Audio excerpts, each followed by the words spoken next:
Welcome to the Morning Glory Project, Stories of Determination. I'm your host, Betsy Graziani Fossbender. Like in nature, we see determined flowers and vines clinging to life and seeking light. So are Morning Glory people. And in this podcast, I'll interview writers, activists, artists, entrepreneurs, survivors and thrivers, and trailblazers of all kinds. These are folks that have been determined to get over, under, around, and through the obstacles that face them, or to seize the opportunities that come before them. I find these people inspiring and amazing. I know you will too. I'm happy today to welcome to the Morning Glory Project, Gail Warner. She is the dreamer and founder of Pine Manor, a unique retreat center in the mountains above Lake Elsinore, California. Pine Manor is a gathering place and creative canvas for therapists, bodyworkers, artists, energy healers, musicians, spiritual teachers, poets, and writers. Gail's vision, along with her invitational and collaborative style, has allowed people from all walks of life to deepen their connection with self and others in this sacred space. Pine Manor has been a guest house for many over the past 25 years. In addition to writing The Creative Winds of Pine Manor, Gail has been a psychotherapist in private practice for over 40 years. She's accompanied others through an inner journey of unfolding inquiry, grief, discovery, and transformation. She offers her own retreats each year, as well as hosting many other facilitators, including Mark Nepo, who has been leading retreats at Pine Manor for 10 years.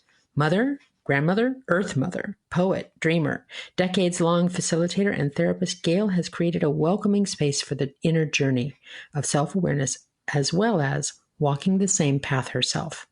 And I happen to know and really appreciate her recently published book of poetry, Weaving Myself Awake, Voicing the Sacred Through Poetry.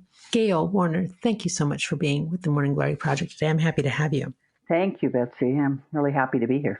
So, Gail, for the unfamiliar, tell us about Pine Manor and when you founded it and kind of the basic story. Well, Pine Manor was a dream that unfolded when I was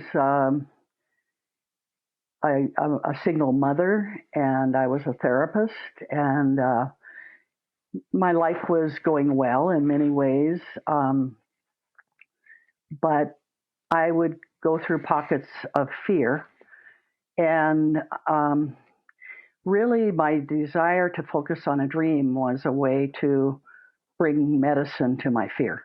And at first, it really was a place that I wanted to hold retreats, and I actually purchased a place that was on government land and had my first center, and within less than a year, it burnt totally to the ground, and I lost everything. Wow. And my aunt and uncle had invested some money to help me with that project. So I not only lost the money, but I lost their money, which they had loaned me. And so I was devastated. And there was no insurance because the insurance had been canceled only a month before because of some rain damage in my main house. So it was quite a start to lose everything within the first year. And what year was this about? This was in 1993 that the first place burnt to the ground. And so it took me time to recover. But I decided about a year later that I wanted to start again. And my aunt and uncle graciously, amazingly, forgave me the loan that they gave me. And they said that they would help me with some down payment to start again. And that was just an amazing thing. I had no idea they would do that. So in 1994, I purchased the property that I am on now. I never could have done at the first place what we've done here. Never, ever. And so it's just such an interesting thing that my dream was basically taken down, but opening a door to something much bigger than I could have imagined at the time. Well, I want to go back to something you said a moment ago, which was that initially your dream of that first retreat center, which ultimately became the second retreat center, you said you used that to manage fears. Yeah. I mean, I was, like I said, a single mom. I mean, in many ways, I had a good life, but I was alone, and financially, I was alone. And so I think as a therapist, I was in private practice. That was my income. And therapy can fluctuate. You can have times when it's going well and times when it drops. And every time that I go through a time when my income would drop, it was a lot around finances. I would get really scared. And I, at the time, was doing a series of workshops with Angela Sarian. And I'll never forget that at one of those workshops, she was a great storyteller. And she leaned forward and she said, "Don't go where fear takes you. Start a foolish project. Noah did." And those words just, it's almost like they went through me, like they just grabbed me. And so that's what I began thinking about, like, what's my dream? What's my foolish project? And I'd always had a dream of a retreat center from the time I was in high school, actually, because retreats were an important part of my life. But I never, ever imagined that I would actually be able to have my own. I want to play with the word foolish for a minute. Because, of course, you don't mean that Pine Manor was or is a foolish project, but what did you take that to mean at that time? Well, it could be considered anything. When you take a risk, some people are going to think it's foolish, anytime when you step out on a limb, anytime when you do something outside the box. And for me, at least in my own thinking, and certainly even though I was in one way a risk taker, there was also a part of me that wasn't a risk taker. So in a sense, my inner critic could say, well, that's really foolish. Or I could have people in my outside world say, well, what are you thinking? Do you really think you can do that? That kind of thing. So foolish can be foolish because your inner critic says, because outer critics say it, Exactly. or because it's just a big idea that that seems Exactly. improbable or hard. Exactly. I mean, it wasn't like you were starting a marionette store or something. Although Right. if that's somebody else's big dream, that's fine too. So you faced this initial obstacle of the place burning to the ground and faced off your inner fears and got it built. What did you tap into? What do you, in an ongoing way, or did you then kind of tap into to get you through the hard times? It could, just like a therapy practice goes up and down, I imagine your income from a retreat center goes up and down, and there are buildings to prepare and things to build and all of that. How do you get through those times? Not just financially, but how do you get through them with your heart and with your confidence? Well, I think part of my passion is and was to provide a safe place for people to heal and people to gather and people to express. And I think that passion has always carried me through in some way, that desire to provide that. And I think over the years, and it's taken a lot of years, I've actually learned not only to hold, but to be held. And so I think for many years, my desire to provide Pine Manor was to provide holding space for others. And I think at this point in my life, I feel like in so many ways, it holds me. Can you say what you mean by holding? Yes. I think holding has to do with a sense of belonging, a sense of being safe, a sense of being given permission. All the things that, in a sense, a kind of maternal holding that I wanted to provide in the first place through the space is also something that I continue to provide, but I've also learned that how much I need that myself, how much I need to experience it. And so interestingly, in about, maybe 2006, I went up north and I learned how to do Watsu, which is a form of water therapy. And I learned to actually become a facilitator. And I did it because one of my friends told me how fabulous it was. And it was kind of just a growing edge experience for me.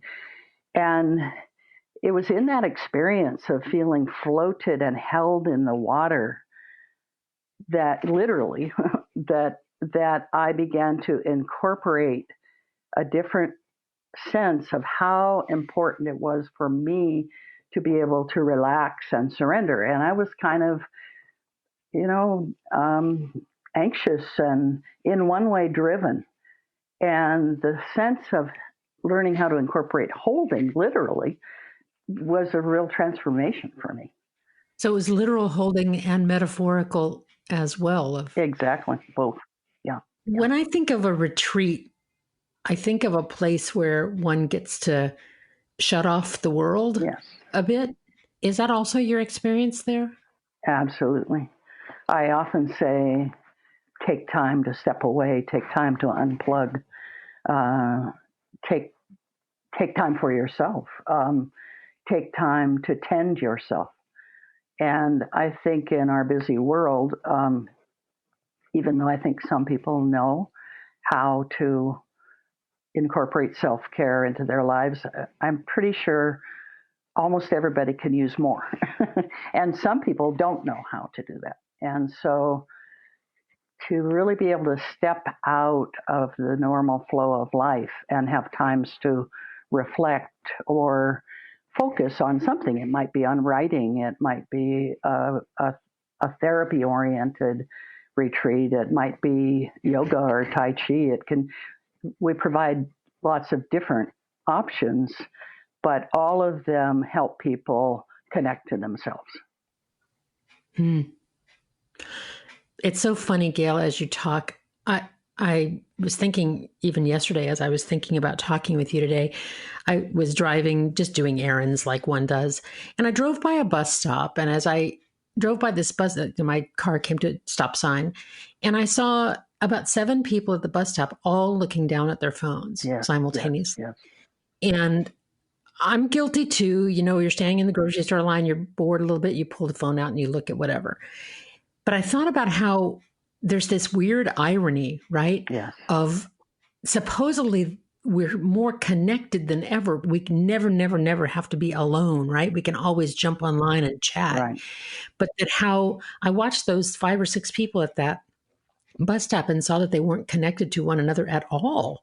Like I thought, gosh, whatever happened to actually having a conversation with the person you're with? Exactly. Or just even observing them and not having a conversation. I mean, I don't mean in a creepy way, but you know what I mean? Just Right. noticing somebody and taking them in and having an eye exchange for a second or two, or a conversation about something as benign as the weather, that people are ironically connected and disconnected at the same time. Yes, that's so true. Do you find that folks are coming to you with that kind of stuff because of as you've seen technology evolve? I think people express that benefit. They don't necessarily, and yes, I think some people intentionally come for that reason, and some people don't necessarily intentionally come, but then they realize it afterwards. When you're sharing that, it reminds me of a very important story I tell about Pine Manor, and that is that probably in about 1996, only a couple years after I'd been here, I had a dream. And the dream was that the aliens landed at Pine Manor. And they came and they basically moved in. And when I first saw them, I was like, oh my gosh, they're getting out of the spaceship and they're coming onto my property. And I was terrified, And then I got a call from my daughter, who happened to be away at college at the time, and she really was. And what she said was, "Mom, don't be afraid. The aliens have landed on the Ortega Highway. That's where I live, And she said, and they've taken over all the airwaves, and the message they're giving is don't be afraid. And she said they're on the television, they're on the radio, they're every place. And so the message was, we were once like you, but we became mechanized and disconnected from our humanity, and we shrunk ourselves. Huh. And the message was, don't shrink yourself. At that time, in 1996, 97, I took that as a very personal message. Gail, don't shrink yourself. Today, I take it as a collective message.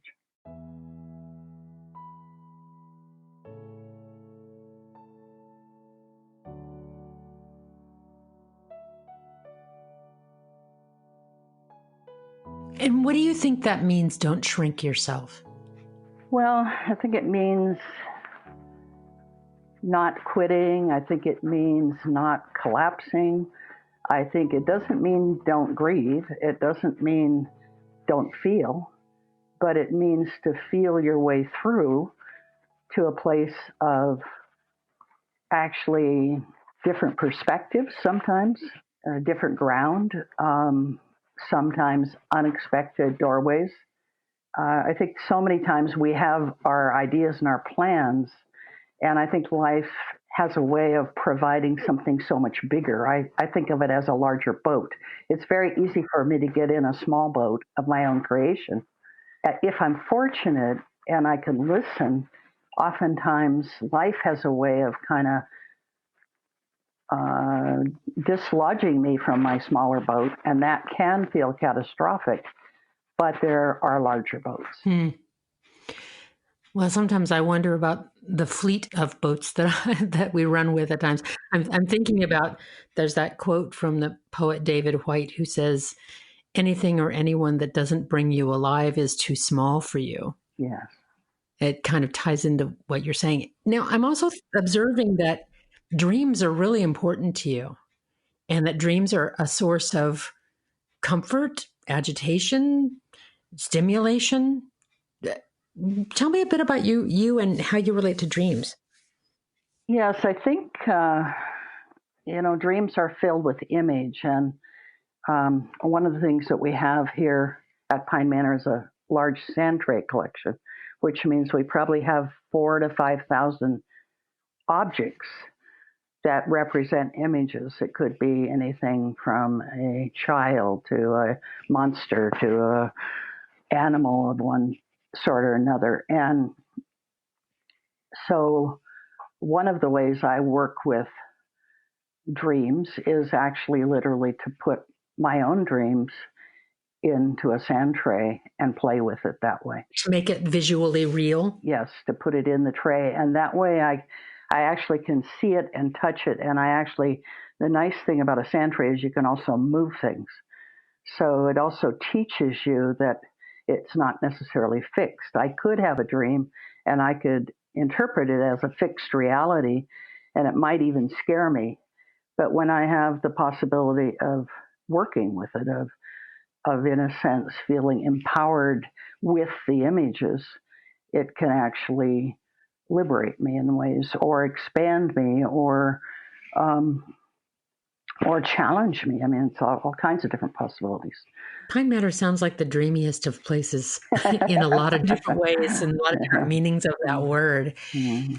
And, I'm also thinking, Gail, that there's this psychological, emotional, spiritual part of it. And then there's a business that sometimes one person is good at one piece of that and not the other, or vice versa, go either way. So I'm wondering how, also starting a business when you were single and at a time when women's businesses were rarer than they are now, and hopefully rarer than they will be going forward.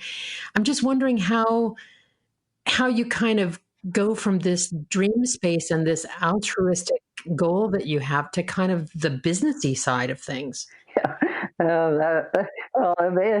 It makes me laugh because as a therapist, I think I was a a good therapist. I think I have been a good therapist, and I was not a very good business person. I've always kind of rejected finances until the last few years of my life. I don't know. I just didn't. I think they frightened me. I think I didn't understand it. I didn't understand. Intimidated me, and so it's been quite a journey for me in terms of so many things that really I wouldn't say were my strengths or my strong skill set. But I've learned over time. I have learned, and the nice thing about the learning is that I have also learned to ask for help. And there's this great little book. I don't know if you've ever seen it. It's called The Boy, the Mole, the Fox, and the Horse. It's a kid's book. And there's one page on it where the boy says to the horse, "What's the bravest thing you ever said?" asked the boy. And "Help," said the horse. And so I think that's also been my journey. It's like I learned to ask for help. I learned to understand that it takes a community to have a business. I mean, it takes a community to have a retreat center. Let's put it that way. And it takes collaboration to have a business. And also, then I'm not in it alone. I have support and people that I can turn to. And then there's the other side of it, which is more the side I'm on now, which is the learning to let go, the learning to let other people do what I've always done. So they're different. You learn one side and then you go to the other side and you learn the other side. Gosh, can you imagine being bored? I cannot. I know. I think I don't believe in boredom as a construct. I think it's a fictional thing that people make up when it's really something else. Because I can't imagine, because it's listening to your story, listening to how this started as a dream of generosity and on your own part, of wanting to provide this place of holding. And then the act of generosity of your aunt and uncle to extend themselves in that way. And then the return of that, of you learning to ask for assistance in the areas that you're not as skilled at or that are more intimidating to you. It's a beautiful story, Gail. Well, anybody who is interested in looking at what you do, they can go to pinemanor.com. You can read Gail's poetry by finding her book, Weaving Myself Awake. And Gail, thank you so much for your conversation today. And I'm going to be thinking about the things that you've talked about for quite a while. Well, thank you, Betsy. It's been a pleasure and a joy to speak with you, and I really appreciate it.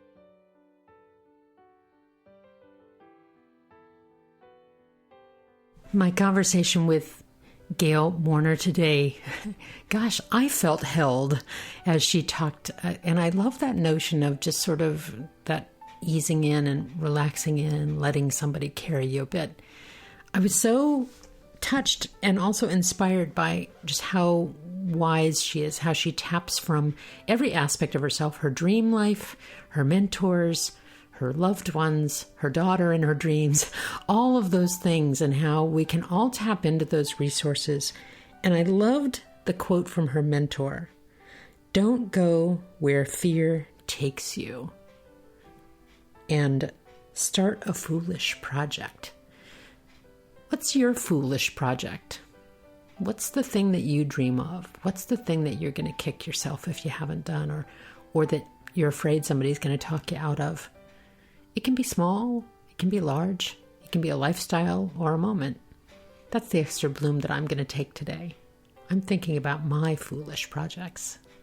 Perhaps the Morning Glory Project is exactly that. So I'll take that as an extra bloom today. Thanks so much for listening to the Morning Glory Project.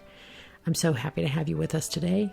Feel free to share this podcast out with your loved ones and give us a like, a review, or Share us out in social media too. That always helps.